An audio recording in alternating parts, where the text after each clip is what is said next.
Okay, so first thing I'm going to do is get out all of the things that I need. The first jar with the rubber band on it is my sourdough starter. This jar that I'm getting ready to weigh on my kitchen scale right now is the discard. So I just pulled that out of my fridge. I am putting it on the kitchen scale and getting it to 0. And then I'm going to take my starter and pour out 100 grams into my discard. And I have to do that so that my sourdough starter doesn't get too big. So I'm getting it just perfect at 100 grams. And then that discard jar will go right back into the refrigerator until I need to discard more into it. And there's thousands of recipes online of what to do with that.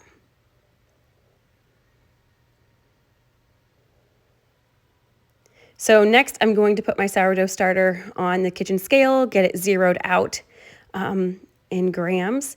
And then I'm going to use warm water, not hot because it'll kill the bacteria, but warm water, and I'm going to measure 50 grams.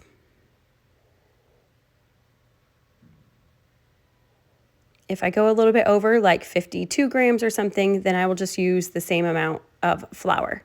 So this is the flour that I use, King Arthur's unbleached all-purpose organic flour.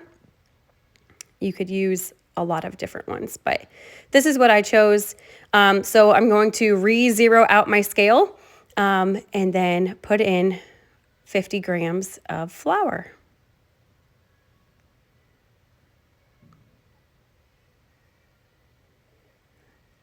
What you won't see me do in this video is move that rubber band.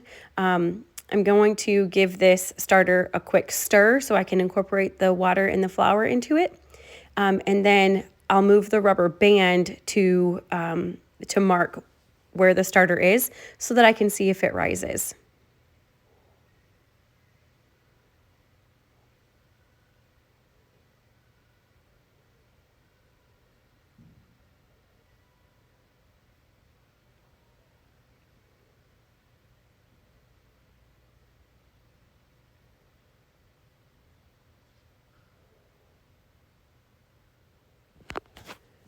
One thing I've learned is that my starter does well in a mason jar like this, and it also does well underneath my under counter lights.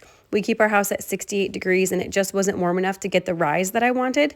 So this is where I keep it, right here.